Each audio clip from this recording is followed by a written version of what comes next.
Hello friends, welcome to my channel. इस video में हम कक्षा 5 वाटिका के पाठ 2 पंच परमेश्वर के प्रश्नोत्तर व अभ्यास कार्य करेंगे। बोध प्रश्न का जायदाद की रजिस्ट्री होते ही जुम्मन का व्यवहार बदल गया। इससे जुम्मन के व्यवहार के बारे में क्या पता चलता है? उत्तर का रजिस्ट्री होते ही जुम्मन का व्यवहार बदल गया। इससे जुम्मन के स्वार्थी स्वभाव के बारे में पता चलता है। प्रश्न खा, मैं अलग पका खा लूँगी, खाला ने ऐसा क्यों कहा? उत्तर खा, खाला ने ऐसा कहा क्योंकि जुम्मन की पत्नी रोटियां देने के साथ साथ कड़वी बातें भी सुनाने लगी थी और जुम्मन भी निष्ठुर हो गए थे। प्रश्न गा, जुम्मन ने खाला को रोटी कपड़ा देना क्यों कबूल किया था? उत्तर गा, खाला ने अपनी सारी जायदाद जुम्मन के नाम कर दी थी, इसीलिए जुम्मन ने खाला को रोटी कपड़ा देना कबूल किया था। प्रश्न घा, फैसला सुनते ही जुम्मन सन्नाटे में क्यों आ गए? उत्तर घा, फैसला सुनते ही जुम्मन सन्नाटे में आ गए क्योंकि जुम्मन को उम्मीद थी कि अलगू चौधरी उनके मित्र हैं, इसलिए फैसला उनके हक में देंगे। प्रश्न अंगा, सरपंच का आसन ग्रहण करते हुए जुम्मन में कौन सा भाव पैदा हुआ? उत्तर अंगा, सरपंच का आसन ग्रहण करते हुए जुम्मन में अपनी जिम्मेदारी का भाव पैदा हुआ। सही विकल्प पर निशान लगाइए। का, जुम्मन का मित्र होते हुए भी पंचायत में अलगू ने उनके खिलाफ फैसला दिया क्योंकि अलगू सच्चा मित्र नहीं था। यह विकल्प गलत है। जुम्मन के घमंडी स्वभाव से अलगू नाराज था। गलत। सरपंच का स्थान ग्रहण करने वाला व्यक्ति निष्पक्ष होकर न्याय करता है। यह विकल्प सही है। खा, जुम्मन शेख ने समझू साहू के विरुद्ध फैसला दिया कि बैल का पूरा दाम अलगू चौधरी को दें क्योंकि जुम्मन शेख ने सरपंच बनकर समझू साहू से बदला लिया। यह विकल्प गलत है। जुम्मन शेख ने अपने मित्र अलगू चौधरी का पक्ष लिया। गलत। बैल की मृत्यु केवल इस कारण हुई कि उससे कठिन परिश्रम लिया गया और उसके दाने चारे का प्रबंध नहीं किया गया। यह विकल्प सही है। कहानी में आए वाक्यों को सही क्रम में लिखिए। पहला, जुम्मन शेख की एक बूढ़ी खाला थी। दूसरा, उनके पास थोड़ी जायदाद थी परंतु उनके निकट संबंधियों में कोई न था।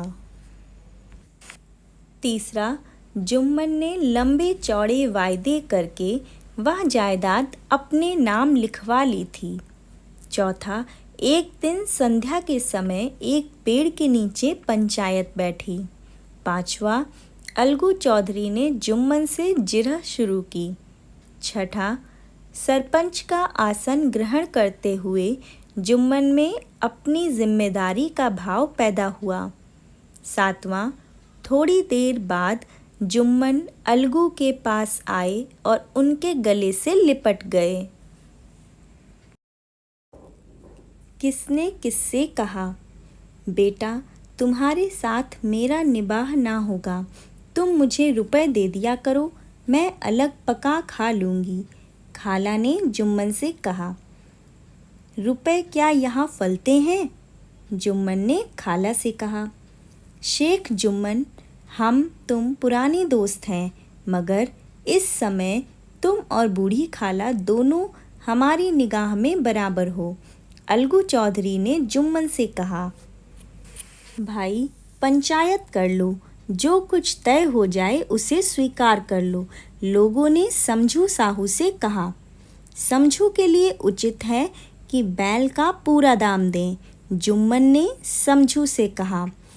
पंच ना किसी के दोस्त होते हैं ना किसी के दुश्मन, खाला ने जुम्मन से कहा। नीचे लिखी पंक्तियों का आशय अपने शब्दों में लिखिए। रजिस्ट्री पर मुहर लगते ही खातिरदारी पर भी मुहर लग गई।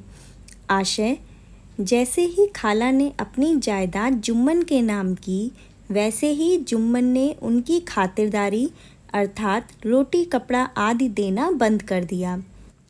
दूसरा, कुछ दिनों तक और यूं ही रो धोकर काम चलता रहा। आशय, कुछ दिनों तक खाला चुपचाप रोकर जुम्मन और उसकी पत्नी के व्यवहार को बर्दाश्त करती रहीं। तीसरा, जुम्मन ने धृष्टता के साथ उत्तर दिया, रुपए क्या यहाँ फलते हैं? इसका आशय है, जब खाला ने जुम्मन से खर्चा पानी मांगा तब जुम्मन ने ऐसे जवाब दिया जैसे वह उसके पैसे मांग रही हो। चौथा, जुम्मन को यह फैसला आठों पहर खटकने लगा। इसका आशय है, अलगू ने जो फैसला सुनाया वह जुम्मन को बहुत बुरा लगा। जुम्मन दिन रात उसी के बारे में सोचने लगा। पांचवा, मैं इस समय न्याय के सर्वोच्च स्थान पर बैठा हूँ। सत्य से जौं भर भी टलना मेरे लिए उचित नहीं है। इसका आशय है, सरपंच के आसन पर बैठते ही जुम्मन के मन में ये ख्याल आया तथा उस समय जुम्मन ने आपसी दुश्मनी भूलकर सिर्फ सही और गलत के आधार पर न्याय करना ही उचित समझा। मुहावरों का सही अर्थ से मिलान कर अपने वाक्यों में प्रयोग कीजिए। मुहर लग जाना, अर्थ पक्का हो जाना। वाक्य, मकान की रजिस्ट्री पर मुहर लगते ही घर में खुशी का माहौल हो गया। सिर माथे चढ़ाना, खुशी से स्वीकार करना। राम अपने पिता के हर आदेश को सिर माथे चढ़ाता है। सन्नाटे में आ जाना, चुप रह जाना। शिक्षक ने जैसे ही टेस्ट लेने को कहा, कक्षा के बच्चे सन्नाटे में आ गए। कलेजा धक धक करना, अधिक घबरा जाना।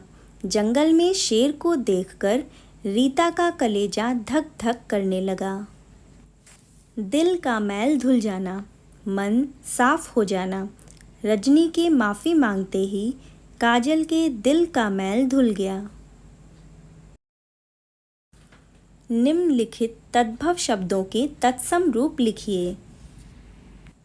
निबाह, निर्वाह, निठुर, निष्ठुर, पहर, प्रहर, घर, ग्रह, पूरा, पूर्ण, भगत, भक्त। अगर आपको ये वीडियो अच्छा लगा हो तो प्लीज़ इसे लाइक करें, शेयर करें और मेरे चैनल को सब्सक्राइब करें। Thank you.